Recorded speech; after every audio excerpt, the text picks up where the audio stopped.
Eng arzon, original va garantiyaga ega telefonlarni Abu Sahiy internet magazinidan topasiz. Abu Sahiy ofisi Sankt-Peterburgda, lekin ular Rossiyaning barcha shaharlariga ham telefonlarni pochta orqali yetkazib berishmoqda. Hamma telefonlar narxini abusahiy.ru saytida ko'rib, sayt orqali sotib olishingiz mumkin. Telefonlar Sankt-Peterburg va Moskvaning siz aytgan metrosigacha yetkazib beriladi. Telefonni qabul qilib, ko'zdan kechirganingizdan so'ng pulini to'laysiz. Assalomu alaykum azizlar. Siz uchun yana bir ajoyib va qiziqarli rolik tayyorlab qo'ydik. Farzand ko'rish naqadar ulkan baxt, shunday emasmi? Dunyoga kelgan bu mitti farishtalar hayotimizni nurga to'ldiradi.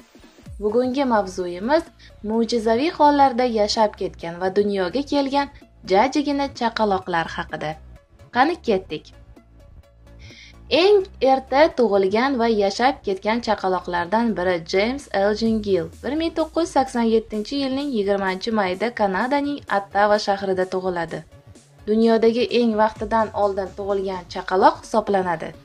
U homiladorlikning 21-haftasida tug'iladi. O'z vaqtidan 18 haftaga oldin tug'ilgan bu chaqaloq qandaydir mo'jiza tufayli yashab ketadi. Chunki bu oyda tug'ilgan chaqaloqlarning 10%gina omon qolishar ekan. Ko'p shifoxonalar bunday homiladorni tug'dirishni istashmas ekan. Bu chaqaloqning yashab ketishiga yana bir sabab uning vazni. Uning vazni o'sha paytda 482 grammni tashkil qilgan. 21 hafta uchun bu ancha og'ir hisoblanardi. Dunyodagi eng kichkina vaznli chaqaloq esa Floridada tug'ilgan. U Emily Sonny Taylorga tegishli ekan.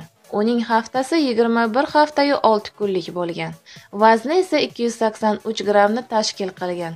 Bu ikkita mittichalar hozirda barcha insonlardek sog'lom yashab kelishmoqda.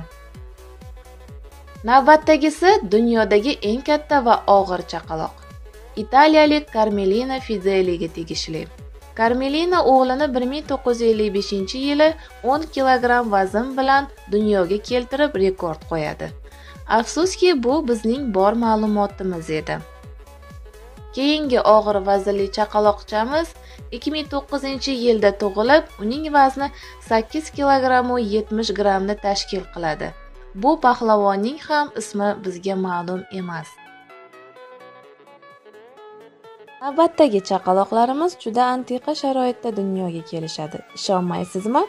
Hindistonlik Bori Kalbining qizalog'i shunday dunyoga keladi. U poyezdda ketayotganida birdan hojatga chiqisi kelib qoladi. Kalbining homilasi o'shanda 7 oylik edi. Unda hech qanday tug'ruq oldidan kuzatiladigan og'riqlar bo'lmagan.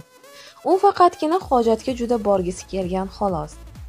Eng ajablanarlisi, qizaloq hojatxonaning ichida tug'ilib, to'g'ri relslarning o'rtasiga tushadi.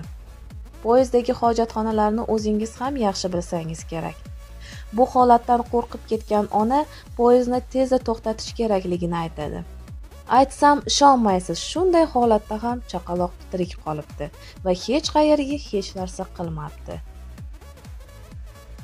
Yana bir bizni hayratga solgan chaqaloqlarimizdan biri haqida to'xtalib o'tamiz. 17 yoshli Pamela Watts kickboksing bo'yicha musobaqada qatnashayotgan bir paytda raqibi uni qorniga tepadi va unda qon ketish boshlanadi. Uni zudlik bilan kasalxonaga olib borishadi. U sog'lom qizaloqni dunyoga keltiradi. Ajabo! Eng qizig'i, u homiladorligini umuman bilmagan ekan. Shuning uchun ham u musobaqada ishtirok etgan. Tug'ruq paytida u 7 oylik homilador ekani aniqlandi. Uning ota-onasi ham buni sezishmabdi. Faqatgina Pamelani to'lishib, semirib qolgan deb o'ylashgan ekan xolos. Hatto hayz ko'rish ham to'g'ri oyma-oy davom etgan ekan. Ha, dunyo mo'jizalarga boy deb shuni aytishsa kerak-da. Navbatdagi ajoyib chaqaloqlarimiz 2 xil egizaklar haqida. Bunday chaqaloqlar milliondan biriga teng ekan. Bu holat Kian va Rimi Hodgsonlar bilan sodir bo'lgan. Mana yana bir britaniyalik juftliklarda ham shunday g'aroyib egizaklarni ko'ramiz. Ularning oilasida 2 marta egizaklar dunyoga keladi va buni qarangki, ikkovi ham 2 xil. Mia va Liya 2008-yilning dekabr oyida tug'ilishadi. Ularning opalari Laren va Heli ulardan 7 yoshga kattaroq. Miyaning ko'zlari, sochlari qora va tana rangi ham qorachadan kelgan, xuddi otasi Din Darrent kabi va opasi Kellidek.